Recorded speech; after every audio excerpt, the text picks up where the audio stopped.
All right. Hi, everyone. Well, thank you so much for coming to this panel. We have some technical difficulties, which is honestly just the slogan of my life. So that's What's totally a panel fine. without one? Yeah, honestly. Oh, Barnacles. That's exactly how I feel right now. All right, so we're just going to wing it. I mean, we kind of have been doing this for years on YouTube, so we're just going to go ahead and talk about some amazing and not so amazing SpongeBob games. And so, just to introduce ourselves, I'm RiderZX. I run a YouTube channel where I talk about a lot of different games, but SpongeBob is by far like the biggest one ever. I've dedicated my life to like Bikini Bottom and all things like that. So we're gonna go ahead and kind of dive into basically what makes like a great licensed game. So licensed games in general is something that like really like is such a big place in like our market. Like so many people like look to licensed games because they're like, oh, I recognize that spider is swinging from the building. Like that seems like a really cool game. And so we have licensed games that are really amazing, like really top-notch quality, and just kind of like do something in the gaming industry that's like really special. And then you have all the other games. And so we're gonna go ahead and just talk about what makes licensing great and what kind of drags it down using some really awesome SpongeBob games. So we polled our viewers, talked about like what are some games that people really wanted to see talked about here on this panel. And so we're gonna talk about the top 3 choices. But then at the very end of the panel, we're gonna give you all the opportunity to just come up to the mic and give a little spiel on like whatever SpongeBob game you want. So if there's a SpongeBob game you want us to talk about, then definitely come up at the end. But all right, Zach, why don't you go ahead and introduce yourself? Hi, I can't tell if I'm loud or not. I'm Zach. I run the channel ZakPak. I talk more so about Nintendo, but like many of you, I also growed up. Let's try that again. I grew up playing licensed games based on like SpongeBob and like Scooby-Doo. Shout out to any Scooby-Doo fans out there. It's my favorite as a kid. But I grew up playing all these games, and some are, like Ryder said, some are really good. Some are very, very, very not good. And I'm really, really excited to get to talk about some of my favorites today, honestly, to be quite frank. So I'll let you introduce yourself now, Dave. Hey, I'm Dave Ace. I do mostly Sonic content on YouTube, but also Crash Bandicoot, because I love Crash Bandicoot. I'm not sure why I'm here with these two guys, honestly, because even though I grew up with licensed games, they're not really the thing that I'm too big into, but I'm very interested in seeing what these guys have to say. I only invited you because your shirt. Can you please stand up and show everyone your shirt? Oh, yeah. Show your shirt. Do we have any Carl Weezer fans? We got some Neutron heads. I also want to say really quickly, this is all of our first panel, like ever. So if any of us seem nervous or shy or awkward, don't mind it. This is our first time doing it. So thank you for all the patience you got to give us today. Thank you. I mean, I do like tomatoes, so you want to throw some tomatoes at me, that's totally fine. But okay, so like I said, we have 3 games that we're going to talk about, and then we'll open the floor up to whatever games y'all want to talk about. But the first one is a very obscure indie title. It has SpongeBob on the cover. It has a little green helmet on his head. Things like that. It may or may not have a speedrunning community that's absolutely insane. It may or may not have a remake that's out as well. Yeah, I heard rumors about that. Yeah. All right, so SpongeBob SquarePants Battle Bikini Bottom, for those of you who are unaware, is a 2003 platformer that came out, starring SpongeBob and his friends. And so this game is basically considered a cult classic. It's been famous in the community for years and years. When it came out, it really just flew under the radar. So it was coming out after games like Super Sponge and Revenge of the Flying Dutchman, and no one really had like much to expect about it. But it's really a game that's persisted with time because, we still talk about it to this very day. Like, if you didn't know, actually, this year is actually going to be the game's 20th anniversary. So Wonder how you found that one out. So it's pretty incredible, but you can talk about Battle Bikini Bottom all day, but I think the number one like easy way to summarize why it's like really sustained, really has been like the test of time, is that it's really its licensed nature. So I think it takes advantage of the licensed game nature of it like really well. So not only is it just like a solid platformer, like moving SpongeBob is fine. Somehow flying through the air with Sandy's lasso is fine. Patrick's Obsession Watermelon is great. Things like that. But the game also does a really good job of incorporating the show's humor. It's too bad we don't have a slideshow because we actually have some really funny clips. But we were going to show off Mrs. Puff's line from Rock Bottom. I don't know if any of you know that line. I see a few faces over there. There you go. There you go. There you go. Don't ask questions that you're not prepared to know the answer to. That's basically how it goes.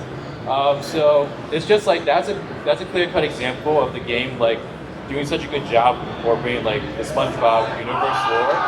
Like it's just a really funny game. You know, it came out during like the golden age of SpongeBob, as a lot of people like to call it, and it's not as funny as the show, but it does a really good job. And I don't know, as a kid, I had a fun time like going through like Blue Lagoon, Jellyfish Field, the Marble Air, Rolling Ball Challenge. I'm looking at you. So yeah, I just think it's a game that has like it checks off all the marks in terms of like a great license game. Zach, you have any thoughts? Battle for Bikini Bottom. So Battle for Bikini Bottom was actually the first video game I ever played. I was like 5 or 6 years old, 2003. Got the original Xbox, and I got Battle for Bikini Bottom, and it instantly became a classic. It was sorry, that noise confused me. The platforming felt so solid. It does what many licensed games fail to do. It's great. It's great source of the show. It references everything really well, but it's also a solid game. It's also a game that you can play, even as a non-SpongeBob fan, to be like, this is fun, this is solid, the music is catchy, the level design is great, the enemy variety is great, everything about the game is just great. Even if it's a little on the easier side, it's great for your kids to play, it's great, it's just a great game all around. I can't sing its praises enough. What about you, Dave? Yeah, I agree. You kind of took the words right out of my mouth. SpongeBob SquarePants Battle for Bikini Bottom is honestly a really solid 3D platformer, even if it is a licensed game. And I feel like it really holds up a lot, especially with the remake as well. Yeah, it's just a really solid game all around, and I think it really set the standard for what licensed video games should be going forward. And I know we've mentioned it multiple times, but yes, this game did get a remake. Oh, that happened? Really? When? Happened, wait, when did it actually happen? I don't remember. 3 years ago, June 23rd, actually. Isn't that June 23rd, something like that? 2020? Like, Wait, wasn't that yesterday? 3 years ago, yesterday, something like that. Oh my god, I'm so bad at this. Happy birthday, Sonic the Hedgehog. And Battle for Bikini Bottom Rehydrated. But yeah, so this game got a remake, which like, you know, there was a shift in the Earth's core. There was aliens flying in the sky, you know, when it happened. It's I remember that day. So it really was like a surprise to everyone when that game got remade. There was like a hint of it because the story behind it is this company called THQ Nordic got the rights to re-release a bunch of old SpongeBob games. That's the only one they've done so far. We're waiting on the other ones. But they definitely brought back Battle for Bikini Bottom in the biggest way possible, like brand new game, built from the ground up, brand new 3D graphics, things like that. In terms of remake itself, it's very interesting because I think most OG fans, at least myself at least, do have a slight preference of the original, just because I feel like the game in the original just kind of has a better feel to it that I'm more used to. However, I have a few friends that actually played Rehydrated first and did not play the original, and they all prefer Rehydrated. Like, they can't go back to the original, which I think is a really interesting phenomenon about remakes in general. It's if you didn't play the original, you don't have that like core memory like ingrained in it, and so the game really does a good job of just like porting over the original experience with a few hiccups here and there. But you know, overall, it did its job. It's an exact replica of Battle for Bikini Bottom experience, and now a whole new generation got to play it. So that's honestly one of the greatest things about it. You guys have any thoughts? Yeah, despite its flaws, Rehydrated really like it sold over 2 million units, I think, and for a remake of a 2003 kids game, is not that shabby, I think. So I despite its flaws, despite Hans not working at all, I think it's solid. Like I said, despite its issues. How about you? I think it's horrible. They didn't bring Clancy Brown back as Mr. Krabs. Yeah, but We do have to knock. No, I'm just kidding. It's a very solid remake, but I think it faces the same issue a lot of remakes made from the ground up do, such as like the Crash Bandicoot Insane trilogy and Spyro Reignited trilogy, where it does feel the same, but there are some things that are very different if you played the original. You know, even though we can't get the show on the screen, I just want to show you that we actually put work into this. Yeah. But it's not even opening. I don't think Okay. We actually worked on this? Forget it. Okay, whatever. But obviously, I will say, you know what game I think does have Clancy Brown as a voice actor? I think in the movie game. Crash Bandicoot? Movie game, well, right? Isn't he in the movie actually, game? that's not a false statement. I know. technically. But yeah, the movie game does have Movie game, which Clancy is Brown. clean transition, I would say. So the second game, well, technically third, I guess, game we're going to quickly talk about is the SpongeBob SquarePants movie game, which is another heavily requested one from the viewers. Yeah, woo! Mario, woo! So the SpongeBob SquarePants movie game, I'm going to talk about it a little bit. I really like this one. I know, like, a lot of people think, some people think it's a good follow-up, some people think not so much. I think it's solid. It evolves a lot on what made Battle for Bikini Bottom great, mainly being the platforming, while also adding a lot of cool additions. Like there's cool little mini games like the Sponge Ball and Patrick jumping on a bunch of cube for whatever reason in the void. There's also upgrades. You can upgrade your abilities. There's more moves in general, even without Sandy. It's solid overall. Yes, say what you will about the paddy wagon driving segments. I don't mind them personally, and the backtracking.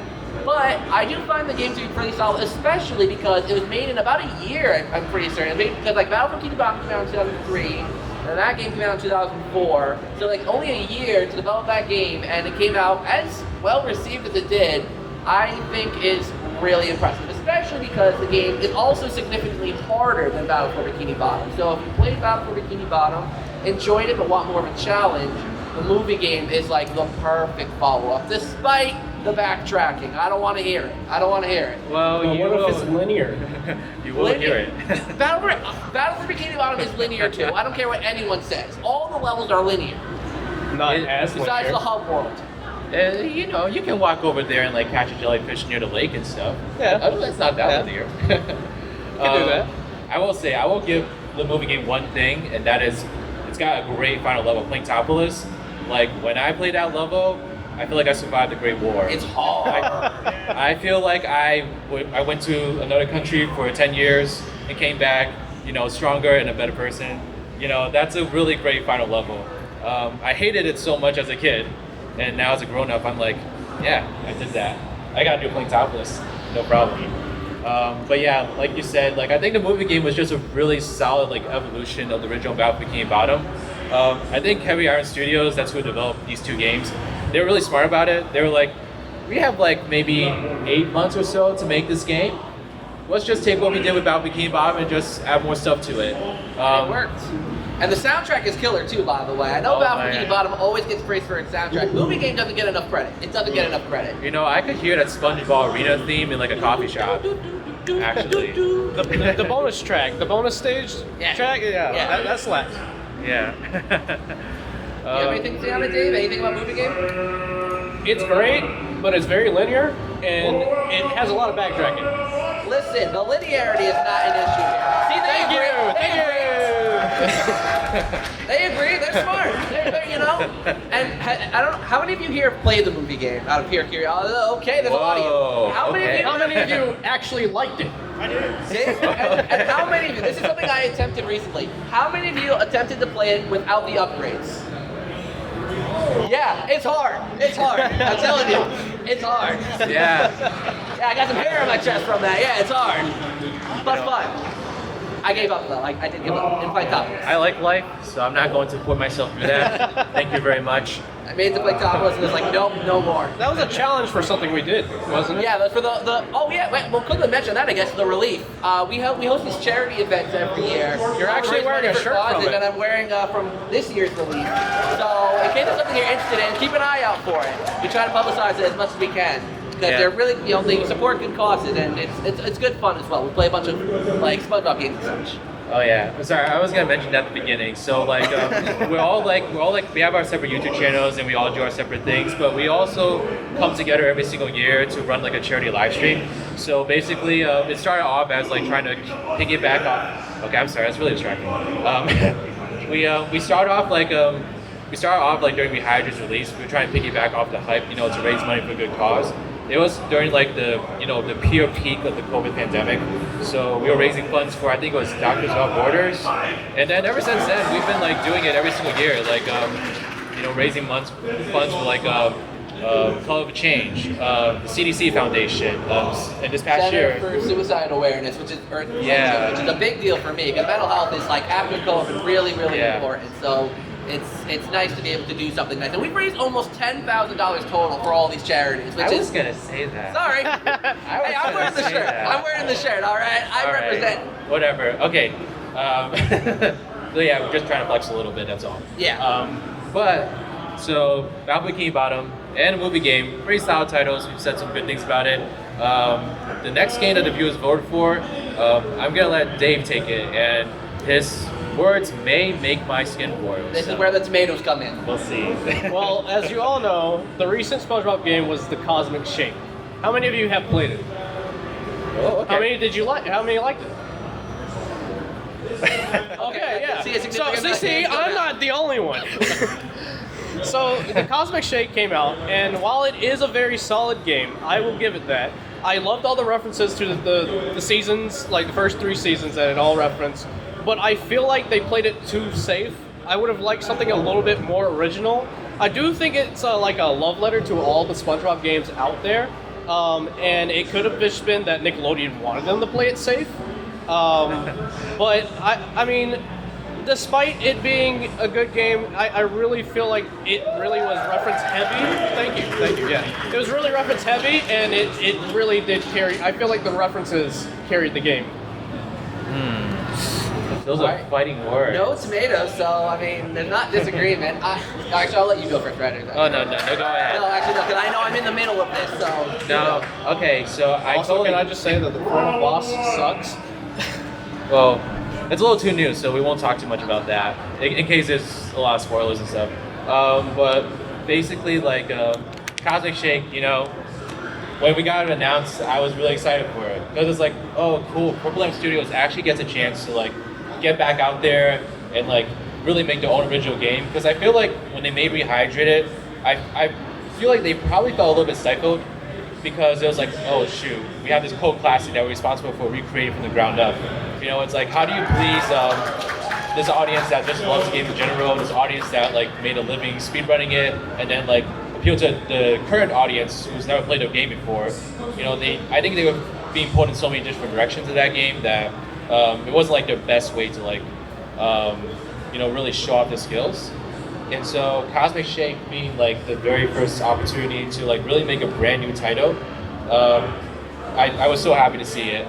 And I will agree with Dave. I do think they kept things a little safe because I think that Rehydrated, like, it was a solid title in my eyes, but it obviously wasn't received critically that well. Like, there was a lot of critics that, like, you know, said a lot of things unfair, but also some things are very fair. And so I think they just wanted to make sure this was as solid of an experience as possible. They did take a few risks, you know, like Wild West Jellyfish Fields, Pirate Goo Lagoon, Halloween Rock Bottom. I mean, like, those are some really cool locations. I really like that they twisted the locations to, like, you know, bring something new to the table. But I think if they do get another chance to, like, make something else, I'd love to see something really wild. I think they have it in them to, like, make something really crazy. Yeah, I think the Cosmic Shake was just kind of scratching the surface. Oh yeah. About you, Zach, what do you think? It's so crazy. You know, when I first played the game, I did really like it. I mean, I was also very underwhelmed by the final boss. It was the worst part of the game. It felt like it resolved way too quickly. I won't spoil things. But I did think the game, it was strong on kind of taking what Battle for Bikini Bottom did. I don't want to say it evolved like movie game did. It did its own thing, kind of. But I generally liked it. A decent amount. But I'm still not sure. Because, like, there were some levels, like Prehistoric Cult Force, that I did not care for. I did not care for that level at all. I know you liked it. You know, whoop, whoop, gah, Yeah, gah. but you're like the boss fight from that Whatever level. they said. I loved how they talked in that level. It was great. Oh, yeah, like the cave sponge gar language. Ooga. Yeah, that was funny. And I liked the boss battle at the end. But, like, I don't know. Like, I feel like the game just needed a little bit more. It did feel a lot like a PS2 era game it didn't feel like, not even that, like, because of the fact that it's a 2D platformer, it just feel like it needed more. It was a short game, not a lot of levels, it needed a little bit more. I feel like it's what Battle for Bikini Bottom would have been if it were made today. That's what I feel like it would. But it is 2023 as well. Yeah, I know. So, Hot question.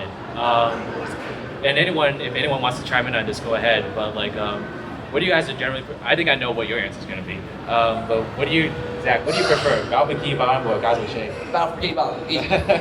Easy. Right. This actually isn't. Didn't go the way I thought. Yeah, we can do guests like. But I feel like it's a little bit more of a complex question for me because Battle for Bikini Bottom, it literally cured my cold when I was a kid. I'm not even joking. Like I was like vomiting for like a week on straight, like staying home from school, and then like as soon as mom like walked down to get some medicine, I snuck to my Xbox and started playing Sandy's Dream, and I suddenly like felt completely cured. Like did not want to vomit, did not want to catch a cold or anything like that. So there's just a lot of like a really dear like love I have for that game. But I think Cosmic Shake just does so many things like better from like an objective standpoint. Like it has the same mechanics, it has like the same like structure overall, but the levels are a little more creative in my opinion, and it just is a more polished experience. I feel like. So it's like my brain says Cosmic Shake, but my heart says Battle for Bikini Bottom.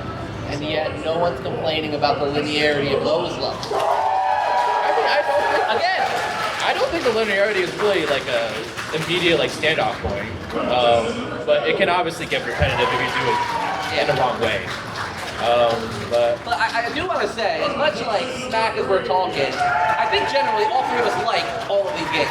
Yeah. Like we have our issues. To some degree, yes. yeah, Oh, Dave's more picky, but like like they're not bad games. And for licensed games, they are top of the top. Like, cause licensed games, like there are a lot of stinkers. There's a lot of poop in there, but there's some gold in there too. Like, those are representations of really, really good games. All right, guys. So we went through our spiel about the three like most voted for games, like according to our audiences. But now what we're gonna do is, I had such a great graphic for this. I'm so like so annoyed. But we're going to go into like a SpongeBob. Just imagine SpongeBob's face everywhere. A lot of fun. You know what? I'm gonna post it on my Twitter. I'm gonna post it on my Twitter just so people can see. At Writers DX. You worked hard on that. But basically, we're gonna go into like a SpongeBob video game speed round. So if you want to come up to the microphone, you can ask any questions about any SpongeBob game, or if you want to just give a hot take on a certain SpongeBob game you wish we talked about, then that's certainly the case. And if no one wants to do it, then we have hot takes we want to give. Yeah. Yeah, so anything at all. If you don't want to go up to the microphone, because I have anxiety, so I understand that not wanting to, you can just like raise your hand and say it if that's easier for you. All right.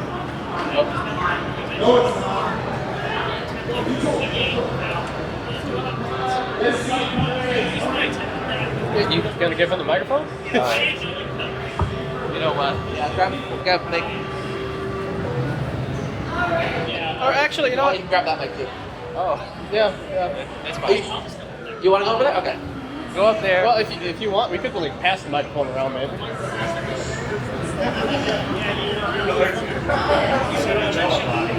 Is that mic on? Yeah, lean in a little bit. Is it on? Okay.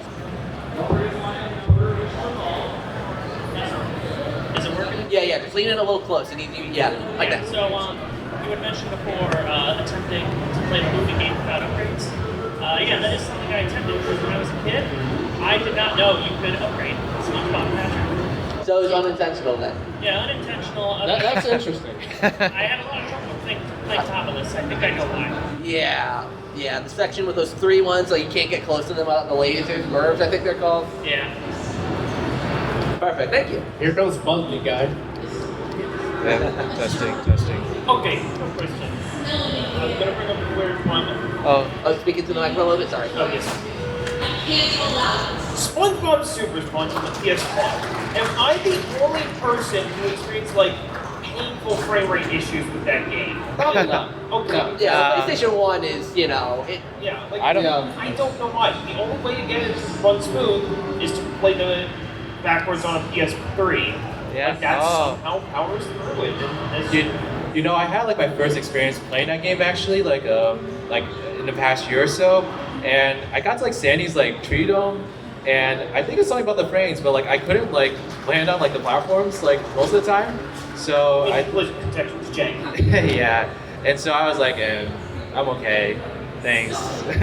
It does look like it is a charming looking game at least, but That's the best battle game bought SpongeBob butt pants. That always made me laugh.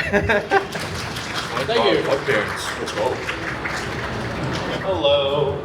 I played Super Sponge on the Game Boy Advance. I do know that. Yeah. I think I've heard that one's better, but that was a weird experience. And I remember playing that when I was a little kid. Was weird because you beat a boss, go back to Revenge Boy, but beat a bunch more levels, boss.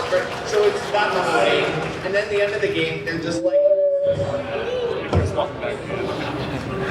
Sorry. You're good. I just always stuck out to me because then like that happens at the end. They're like, you did it, and I was just like expecting something more. Like I felt less impactful because like I'm going the entire game and I'm used to games having like even on Game Boy Advance cool endings or like unlocking stuff. But that's just when I think about that game, it sticks out to me how boring the cutscenes were for me. Oh yeah. And how at the end it was just like. They agree. Yeah, it was like a nothing. I've been talking this whole time. No, you're good. No, you're good. No worries. No, you're fine. Oh. Yeah, no, I think that same boring ending is on the PlayStation 1 version too. Okay. So it could just be that. Yeah. Wait, it's a dumb question, but are those games like direct ports of each other, or are they I like? think they're remade. Like maybe like some difference graphic wise, but I think they're the same. I thought they were the same. I know graphically they're a little different, so I was like, maybe they were made from the ground up. Who knows? Yeah, thank you. Oh, yeah. No problem. Thank you. Thank you. Wow, a lot of Super Sponge talk today. I know. Interesting. Wasn't expecting that one. Right. SpongeBob Creature from the Krusty Krab needs a remake. I knew that was coming. What do you think, writers? Okay, Creature from the Krusty Krab. I feel like Cosmic Shake is a better version of that. I love it. But I will say though, I think Creature from the Krusty Krab is a game that like I did kind of enjoy a lot like when I was a kid. I think nowadays it's harder for me, unfortunately. I think it's just there's better SpongeBob games in my opinion in the catalog, so it's hard for me to go back to it. But I will say, it definitely was a bold game. If there's something Cosmic Shade doesn't have that Creature from the Krusty Krab does, is that Blitz Games literally did not give you know what. You know, they basically were just like, oh, let's plan to get chased by a giant Krabby Patty. You know, why not? Oh, let's put SpongeBob. Let's make five levels are really long. Put SpongeBob in Alaskan Bowworm insides. You know, if there's one thing you gotta give that game for, it was really good at pushing boundaries. And so I'll give it that. It plays decently too, and The music. The The music is got the to. music is pretty solid. I'd be interested in seeing a remake. You know, why not? But yeah. All right, thank you. If we're on the topic of SpongeBob games that need a remake, I think Revenge of the Flying Dutchman. I think Revenge of the Flying Wait, Dutchman. how many of you like Revenge of the Flying Dutchman? One. But yeah. 1, 2, 3. One, two. Although it is a very flawed game because it looks like crap even for the time it came out, the soundtrack's very limited, and the game is like almost insultingly easy even for like as a kid's game. I think it's still got a lot of things right. Like it was very open-ended style of exploration 3D platformer game, very faithful to the source material. I don't remember if Clancy Brown was in it as Mr. He was. Krabs. He was. Wow. Yes. Even though it's a very flawed game and there's a lot to pick apart, I think like if you brought it back, gave it more music, made it control a bit better, and well, made it not look like crap, we'd have a pretty good game on our hands, honestly. Like maybe not A tier, but solid B tier at least. I'm gonna say a pretty hot take, but I think that Revenge of the Flying Dutchman captures the era of SpongeBob better than Battle for Bikini Bottom does. I'm 50-50 on that one. I'm 50-50 on that. I'll let you go on. But yeah, no, I think it deserves a remake, and let me remind you, Battle for Bikini Bottom wouldn't be a thing if it weren't for Revenge of the Flying Dutchman. A lot of stuff for Battle for Bikini Bottom was inspired by Revenge of the Flying Dutchman. It's true. So you're saying it's basically a prototype about Bikini Bottom. Yeah, you could look at it like that. A really good prototype. I just Okay. think Revenge of the Flying Dutchman. My issue with it is that's just dead boring. I got so bored. I don't know why. I can go back and has replay a it lot of like so many strengths. different times. That's why I think a remake would do it good because it has a lot of that charm. It just needs a lot of work, and a remake I think could fix a lot of that. So if we're gonna get a remake of that game, I'm only gonna ask for one thing: change the jellyfishing music. No, don't.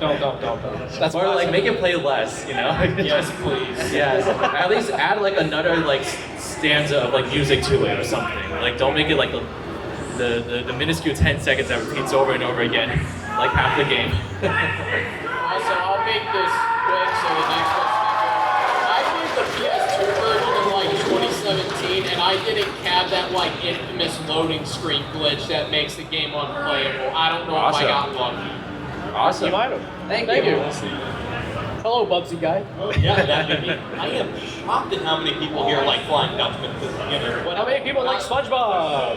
Can't really. He's okay. They like SpongeBob. I just wanted to note for everyone that something that I think is woefully underrepresented is the absolute horror show that is the first SpongeBob game, Legend of the Lost Bachelor. It's just so ugly. But I had a question for Ryder specifically. We came out pretty heavily last time I went to TooManyGames, and I know he bought some. I want some plug and play hot takes. I know you know your SpongeBob plug and plays, man. You can't think of So it actually didn't work. It didn't work. It didn't work. Wow. So I didn't get a chance to try it. So We're gonna I fix that. Yeah, I'm in the market to find some because I do want to make a video on plug and play games eventually. I think that'd be such an interesting like topic. But no, it didn't work. So Heartbroken. I think he gave it to me for like $2. So Less hard. maybe there's a reason. It's a nice prop. I got a picture with it. So yeah. All right, hello. Truth or Square 2, like a game in the style of Truth or Square, where it's like all the like classic SpongeBob episodes. Each one has a level. That would be really cool. Yeah, I agree. I love that. Oh, that'd be so cool, actually. Yeah. Let's see. What are some? What levels would you like to see? I think they should pull for more modern stuff. Maybe that's a hot take, but you know, See, because there is a lot of classic love, and I'm a classic. I don't know SpongeBob much of the fan. modern stuff, so But maybe kids do, you know, and Yeah. maybe that's a way to get us introduced to it. I know it is a hot take, because I mean, most of us here are a little older. We grew up with like seasons 1 through 4, 1 through 3, whatever. But I don't know, introduce them to that new stuff. Well, As imagine long if as it's not too weird. I wouldn't mind some new stuff, but I also wonder, like, you know that episode where Sandy like has to prepare for hibernation and she takes SpongeBob to like all these different locations to do all these ridiculous challenges? That'd just be such a crazy level for Truth Square 2. So I think there's a lot of potential for that. Yeah. Oh, I thought you were gonna say the Sandy hibernation episode where she's actually hibernating and have to survive as SpongeBob and Oh my Patrick, and God, she's going that would be absolutely even- Oh savage. yeah, there was that one too. There's your snow level right there. You know, traverse through the jungles of Sandy's tree dome with snow. But oh wait, they would make it a stealth mission. I don't really like stealth missions. Never mind. Thank you. Thank you so much. Are we counting the crossover Nickelodeon game that SpongeBob was in? Of course. Okay, because I Yeah. have one for each there. Yeah. I'm just gonna say this right now. I genuinely love Nickelodeon All-Star Brawl. But getting to play as SpongeBob and Patrick and Sandy in a Smash style game, it just worked. And I think the devs actually did a great job in it. Bill's been said that it's getting like a bit of hate because it plays really well. Luke Dawson, he knows how to do this. And it's kind of funny, one of my friends compared SpongeBob Moveset to Zelda of all characters. Think about the fight move being similar to the armor. It's like, it just seems funny to me. Yeah. Yeah. I did like All-Star Brawl. What did you guys think of it? I mean, like, I honestly just love kicking people in the, you know what, with SpongeBob, you know? It was great. But you I didn't also like my loved repertoire very much. I also loved losing as SpongeBob. It was so much fun either way, you know? I think the game, like, I'm not a big Smash guy, so I'm just, and it's not because, like, I don't like the game, it's just I'm absolutely terrible at it. So I'm like, it's like, it's more of a casual, like, oh, I have friends over, let's play Smash kind of thing. But I really did feel like the game mechanically controlled really well, and like you know, they did add updates afterwards when they added in the voice clips. I thought, wow, this is a really solid game now. It should have been in from day one. You know? Yeah, that was needed. I think the voice glitch, I think, is the one thing that makes you go wow. Especially like how many like the classic actors they got. Yeah, like the Tom older Kenny. characters. Like Tom Kenny. Well, no, yeah. But I mean, but I mean for the older characters, like the older characters.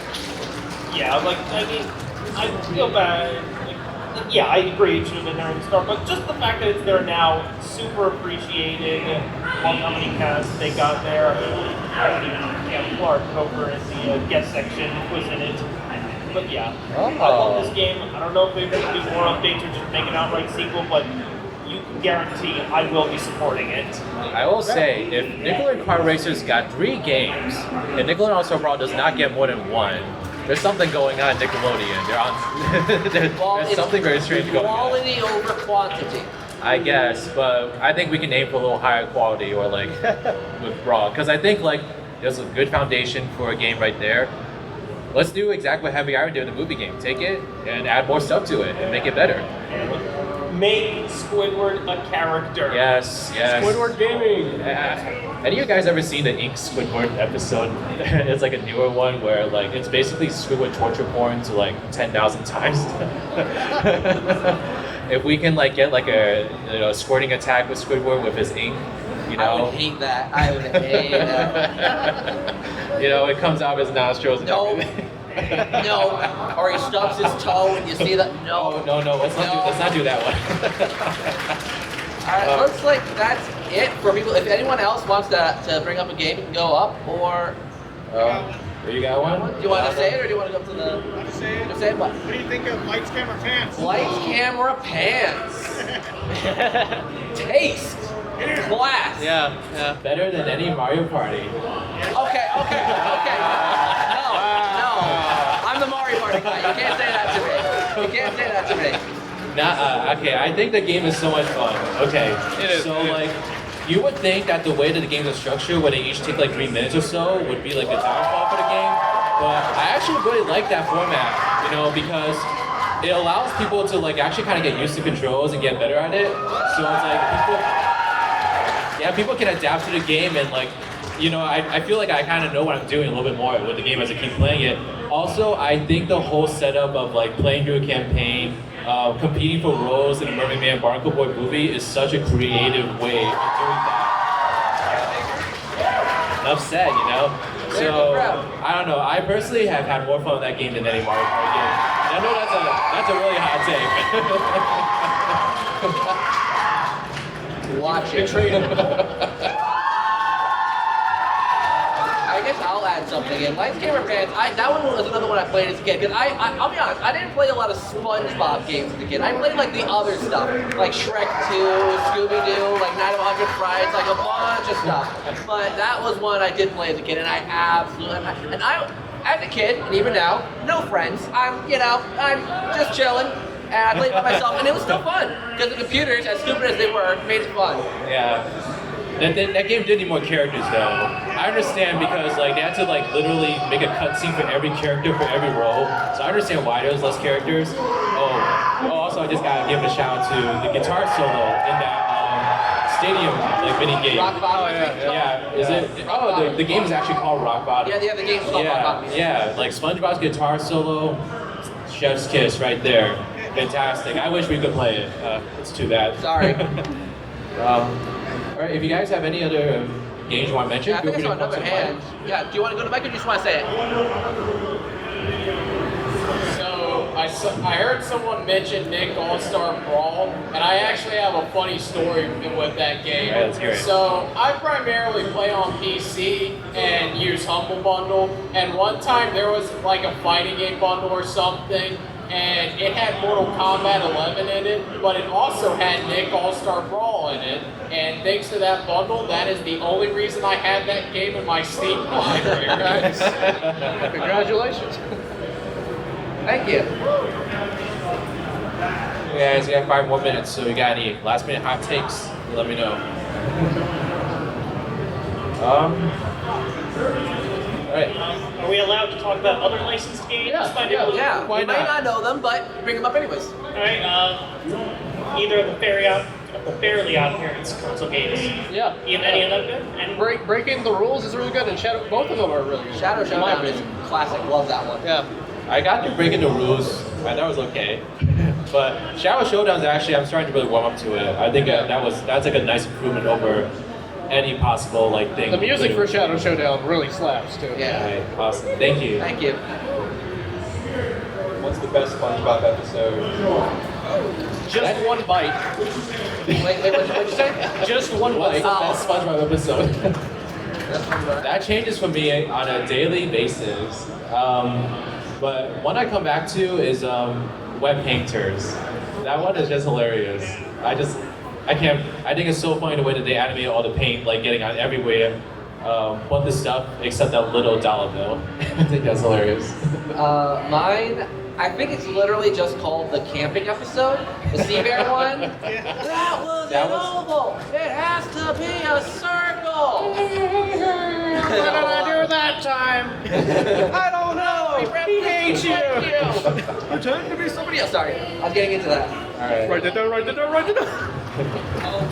For me, the Krusty Krab pizza. The Krusty Krab pizza. Classic. Awesome. Alright, how about you? You said we could talk about other licensed games? Yep. Alright, Yeah. so I gotta ramble for a bit. My favorite is South Park The Stick of Truth, because like, Alright. I hear some good stuff So here. that game came out in like 2014 when I was turning 13, and that was like the peak of me being a South Park fan.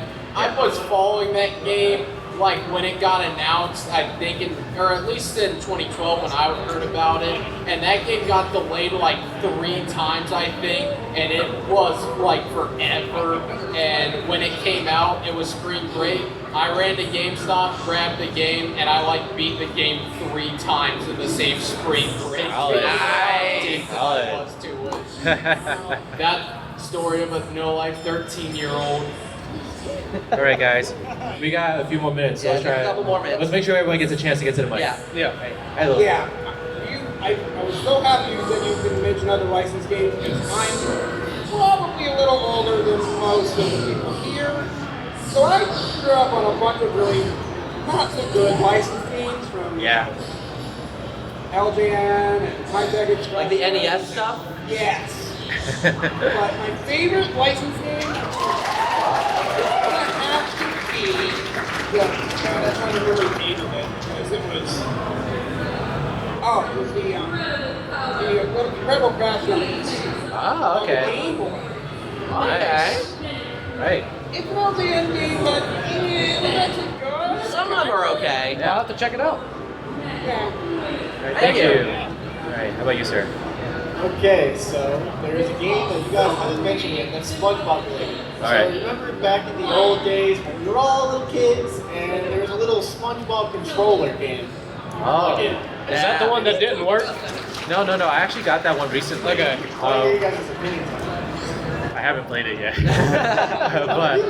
but like I bought it like a couple weeks ago, so I haven't like gotten a chance to try it yet. But I love how it I looks. didn't have that one, but I had the Avatar: The Last Airbender one. Okay. Yeah. Yeah, but like I mean like yeah, it's a cool controller. I have a SpongeBob controller for the GameCube. It's like one of those collector's edition controllers, but I have like the nose still attached and all that. It's cool. Yeah. Yeah, back in the old days, it was like they used the nose to control. Yeah. Yeah. Actually, I used that for a video coming out in the future. So. Oh, okay. But not to play. It was for something really stupid. So we'll see. But I'm definitely gonna check it out because again, I think plug-in toys are so interesting. I definitely want to make a video of that in the future. So yeah, we'll just have to see when that happens. Thank you. All right, last question. Wait, no. We got. Oh, very quickly. All right. One of the licensed games that I liked back in the day, it was Chip and Dale Experiences on the NES. And then there was a sequel for that too. And then more recently, there's like Batman Arkham City. Yeah, That's I solid. love that one. Yeah. Yeah. Thank you. Yeah, like licensed games are really coming back and forth. Yeah. Like Batman Arkham, like the Spider-Man games, Hogwarts Legacy. Like people are starting to understand that good licensed games do really well. Hi. SpongeBob's pretty cool. SpongeBob is pretty cool. SpongeBob's pretty cool too. You know what that reminds me of? That reminds me of when the episode where like SpongeBob like mops the floor on the stage and everyone cheers for that. Cheer for SpongeBob is cool. I like SpongeBob. Yeah. I think that's the best way to end this off. Yeah. I mean, there's nothing better than that. Yeah. All right, thank you for coming. Well, thank you so much for coming, y'all. Yeah, I think we all just feel very relieved that people were interested in this. Yeah, it's All great. right. It's great having you guys here. Yeah, we'll hang around for a little bit if anyone wants to ask any questions or stuff, but thank you so much for coming. Yep, thank you.